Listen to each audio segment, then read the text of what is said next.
I'm highly pleased and greatly honored to be a part of this conference dedicated as it is to the critical question of religious freedom and peace. I wish to express special appreciation to Ghanun Diop, my friend and esteemed colleague. I'm pleased to be invited to speak to you, and I want to acknowledge the support in particular of the Seventh-day Adventist Church to the International Religious Liberty Association, of which I am a member and of which, of course, Ghanun is director. I shall elaborate in a few minutes on the special significance of the contribution of Seventh-day Adventists to the subject of religious freedom and peace, but that will come in a few minutes. The first thing to say on the general topic of religious freedom and peace is that there is strong empirical evidence of a close connection between the two. That is amply demonstrated in an important book by Brian Grimm and Roger Finke, and the book is called The Price of Freedom Denied: Religious Persecution and Conflict in the 21st Century, and it's supplemented, of course, by Brian's own continuing work and the work of the Pew Research Center. It's fortuitous that Brian is on the stage and updating us, as he has done so helpfully, of the recent currents in religious freedom around the world, because I want to talk a bit about his book, both affirmatively and then to raise one question, which it seems to me will be an interesting subject for further conversation.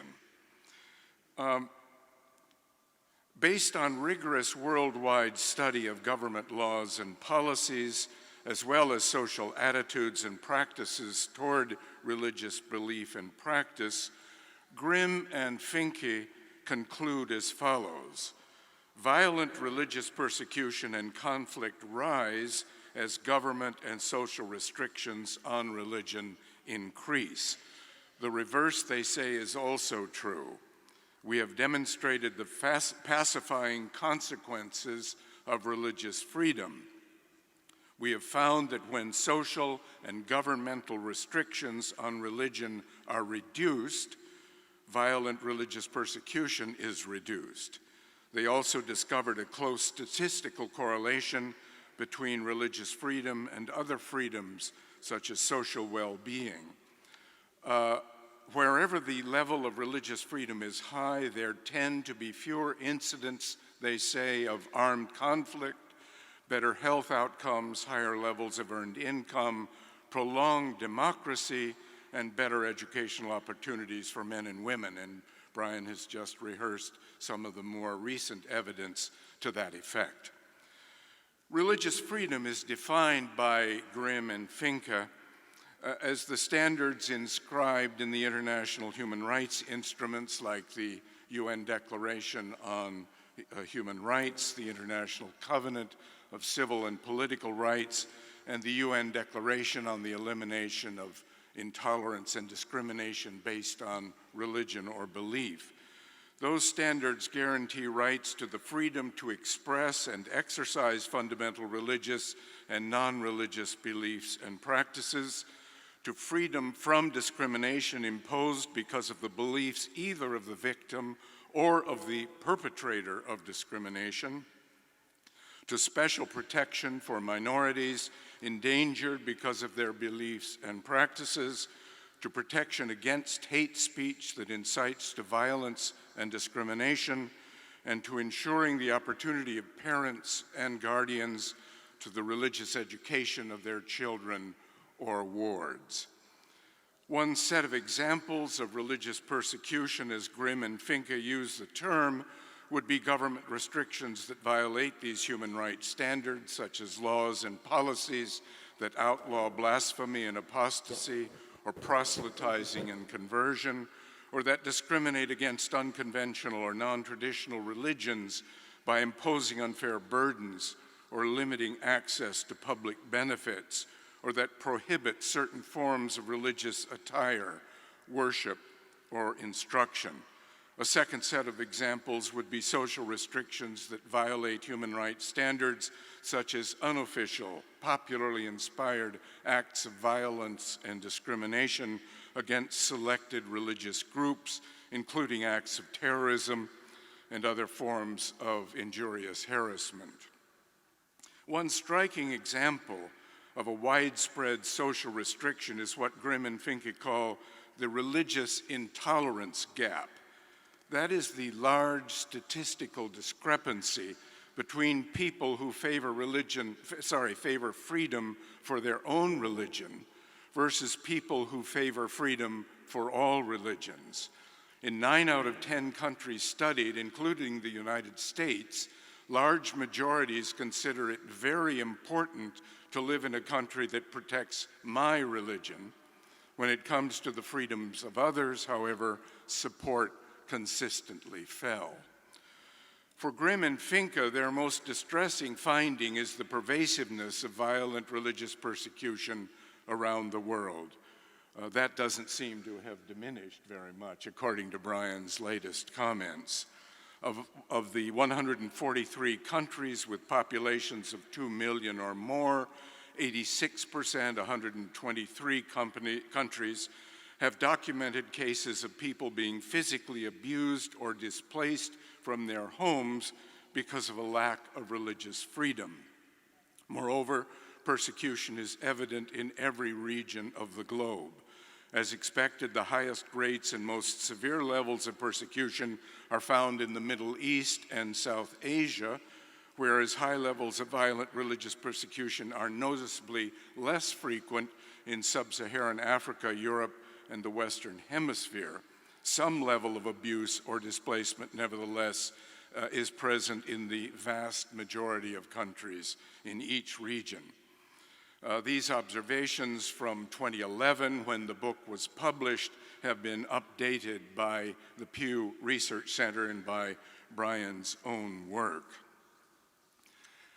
If we are heartened, as I am, by the proposition that religious freedom and peace are closely connected, then the evidence at present of declining protection of religious freedom and concomitantly of rising levels of hostility and violence related to religion raises rather urgently the question of how best to advance peace by encouraging and cultivating religious freedom. Grimm and Finke suggest two answers. The first is that religious freedom rights do not stand alone. They are, they say, embedded in a much larger bundle of human rights that are best guaranteed, they implied, by constitutional democracies. Religious freedom thrives when a broad range of other civil, political, and economic rights are also protected, a conclusion that conforms well with something known in political science circles as the liberal peace. Based on extensive empirical study, the liberal peace holds that the orderly and properly sequenced development of robust liberal political and economic institutions, including a whole panoply of institutions to ensure the rule of law and equal constitutionally ensured rights, is a critical condition of national and international peace. Robust democracies have lower levels of internal violence and do not go to war with one another. That's not to say they don't go to war with non-constitutional democracies, but they do not go to war with each other, thus an interesting condition of international peace. By contrast, illiberal or ethnically and religiously exclusivist institutions increase the probability of either institutionalized violence, as in authoritarian regimes where the police and military enforce intolerant and discriminatory laws, or violence outside institutional control as caused by rebellion or insurgency. The connection between human rights and the cultivation of prosperity and peace have been robustly reconfirmed by a recent UN report, Extreme Poverty and Human Rights, which chastises the World Bank for deliberately and mistakenly divorcing human rights from its development efforts around the world. The bank's failure to make the connection contradicts and undermines the consistent recognition by the international community of the integral relationship between human rights and development. It also prevents the bank from putting into practice much of its own policy research in regard to development.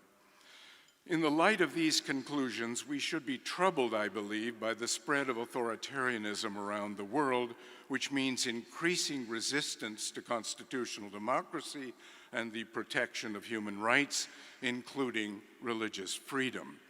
A recent book on the subject called Authoritarianism Goes Global states that authoritarian regimes like Russia, China, Iran, and Saudi Arabia have achieved a dismaying degree of success in reshaping international bodies founded to promote human rights and democracy into forums more favorable to regimes that have scant regard for either. There is therefore an urgent need to redouble our efforts in support of policies that oppose the spread of authoritarianism at home and abroad. In the 4 countries mentioned, we should remind ourselves the violation of religious freedom rights is especially severe. Authoritarians are particularly adroit at using the threat of terrorism as a way of suppressing and mistreating religious groups and others. That is not to say the terrorist threat is not real in today's world, but it is to say that because the threat is so easily abused, all appeals to national security that compromise democratic institutions and the protection of rights, including laws against discrimination based on religion or belief or identity, must be held to the strictest scrutiny. Otherwise, we permit the erosion of the very institutions and rights necessary for the advancement of peace. The second suggestion of Grimm and Finke addresses how best to cultivate religious freedom specifically as a path to peace. Unfortunately, in my opinion, it is not as inspiring as the first suggestion, and I believe needs to be amended. For Grimm and Finke, religious freedom works rather like the free market. It is based on deregulation and a large number of competitors, thereby preventing either the government or any single competitor from attaining a monopoly over others. This approach is especially necessary in the case of religion, they say, because the natural impulse of all religions is to gain advantage over others, and the best way to prevent that is to maximize competition. In believing themselves superior to others, religions invariably think of their competitors as, quote, dangerous and wrong, and as such in need, where possible, of repression. Accordingly, religious freedom as a means to peace is best achieved by externally imposing on religious groups a system of deregulation and extensive competition so as to prevent the inherent monopolistic tendencies of religious groups to be realized. Grimm and Finke admit that these views, so deeply suspicious of religion in general, are derived from Enlightenment figures like David Hume, Adam Smith, and Voltaire. To be sure, the views are not altogether mistaken. It is quite clear that the dangers of domination by one religion over others, often resulting in persecution and violent conflict, is reduced by a vibrant system of fair and open competition among religious groups, such as we have, speaking comparatively at least, in this country. However, this general characterization of religious attitudes toward freedom and peace is, in my opinion, one-sided, and in that way, deficient. While some religious groups in the Western tradition and outside it have often and still continue to seek to dominate and repress others, by no means is that true of all religious groups. We have but to mention, for example, the so-called free church tradition in Western Christianity, embodied in the Protestant Reformation by many Anabaptist groups, and then by radical Puritans like the Baptists and Quakers in 17th century England and colonial America, and later by numerous American Protestant groups dating from the 18th and 19th centuries, like the Moravians, the Church of the Brethren, Seventh-day Adventists, and the Mormons. These groups have all represented in their own ways a commitment to religious freedom for all and not just for themselves.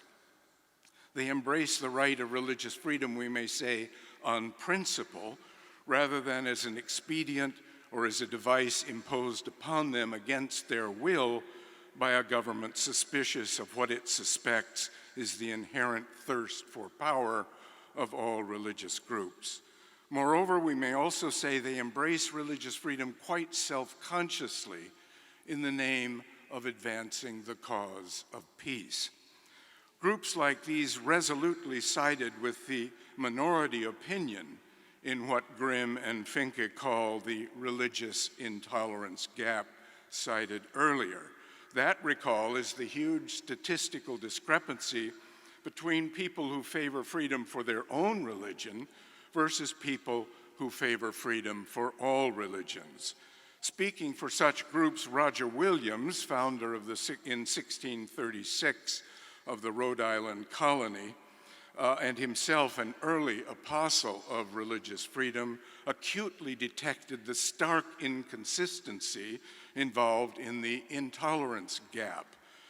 Religious people who seek freedom for themselves and not for others are, he said, like members of a ship's crew who are so partial as to persecute when they sit at the helm and yet cry out against persecution when they are under the hatches. It so happens that this same Roger Williams is a rich and, in my view, compelling source of thinking on the subject of religious freedom and peace, and is therefore an appealing representative of the constructive approach to the subject embodied in the free church tradition. He is a distinctive representative because, along with advocating for religious freedom, he managed against great odds to establish in practice the first commonwealth in modern history to make religious liberty a cardinal principle of its corporate existence and to maintain the separation of church and state, in the words of a distinguished historian of American religion. This is important because Williams began to grapple in a serious way not only with the theoretical challenges to designing political and legal institutions capable of accommodating a radically new understanding of religious freedom, but also with the practical difficulties involved in actually implementing such institutions. Williams shared with members of the free church tradition many of the same scriptural references taken to be the foundation of religious freedom. He, like so many others before him, alluded to Mark 12:17, render to Caesar the things that are Caesar's and to God the things that are God's, and John 18:36, my kingdom is not of this world, to argue for the independence of church from state and consequently for the complete desanctification of the state.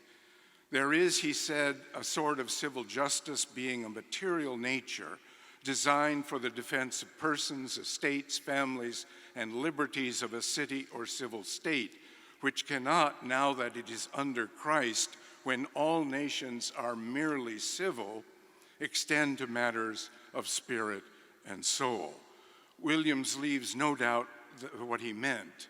Although God, he said, ordains the need for earthly governments, the power, might, or authority of particular civil governments is, he says, not religious, Christian, etc., but natural, humane, and civil.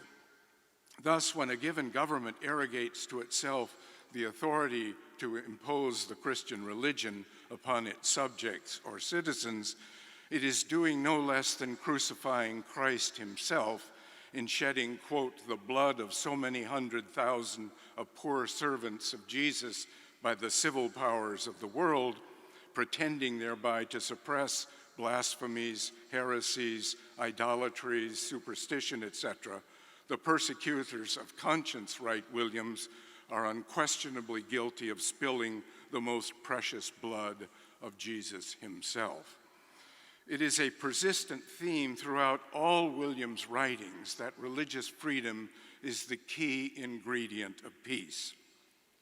He appeals to the lamentably true experience of all ages, that persecution for cause of conscience hath ever proved pernicious, exhibiting the lance that hath pierced the veins of kings and kingdoms, of saints and sinners, and filled the streams and rivers with their blood. This is true, he contends, for Christians and non-Christians alike. Among those who profess the same God and Christ as papists and Protestants, or the same Muhammad as the Turks and the Persians, civil peace would not be broken were it not for the bloody doctrine of persecution, which alone breaks the bonds of civil peace and makes the spiritual causes the causes of their bloody dissensions. Williams' thoughts on religious freedom and peace are grounded not only in Christian scripture, though they are certainly grounded in that. He also grounds his thoughts in nature and reason, consistent with his claims about the purely natural, humane, and civil character of earthly governments. His position is simply a logical extension of the free church theory of separation of church and state. If political authorities are not religious authorities, and therefore ought to refrain from organizing and conducting earthly government according to religious teachings, then their authority must rest elsewhere, namely on what is natural, humane, and civil. Everything rests for Williams on the fact that having a conscience is essential to being human. It is part of the natural makeup of human beings, and as such is prior to and independent of any particular religious beliefs or non-religious beliefs which an individual may hold. What is more, the essence of conscience is inward consent based on a conviction of truth and right. Physical force in and of itself cannot produce that. Belief depends on reasons based on arguments, evidence, and emotional appeals, and the threat of force, as in a case of robbery or rape, is not a reason in the proper sense because it lacks justification. Thus, the only weapons suitably employed in the inward forum are spiritual, namely appeals and arguments subject to commonly understood standards whose object is consensual or heartfelt agreement. Accordingly, says Williams, forcing the conscience of any person is equivalent to soul rape, to defiling the very nature of a common, honest conscience. It is action that violates and deforms conscience, thereby predictably inciting resentment, resistance, and frequently violent conflict on the part of the members of any society, Christian or not. Williams believed it was the principal function of civil government to protect the natural right of freedom of conscience, along with other natural rights like self-defense or the rights against theft and fraud. While he did not develop an elaborate theory of government, he supported a rudimentary form of constitutional democracy agreed to by the citizens of Rhode Island in 1647.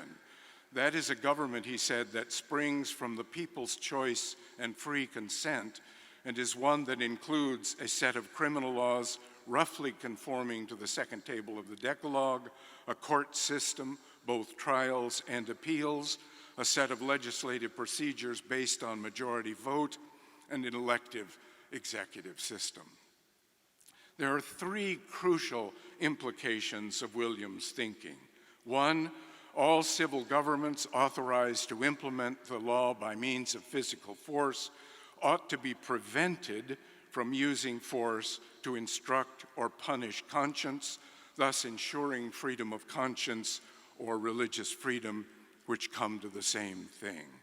2, governments that ensure religious freedom encourage peace.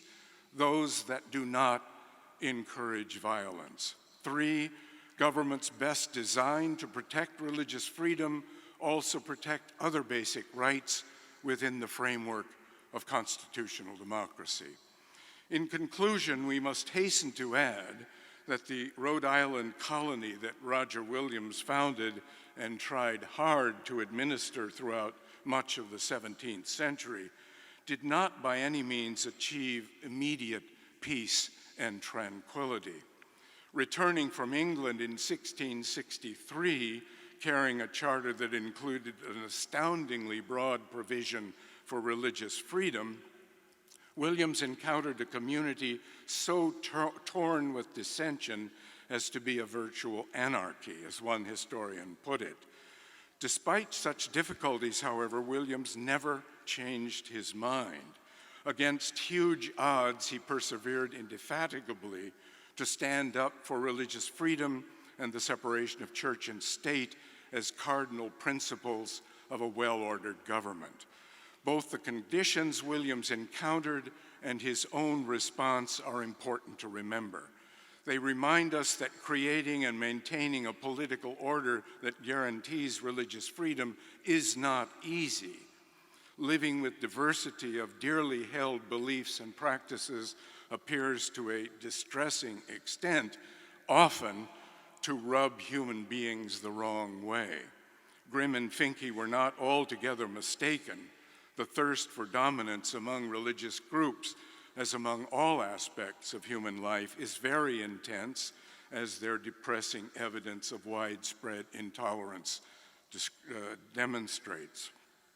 However, in response, Williams' ardent commitment to religious freedom against all odds is, I think, enormously inspiring.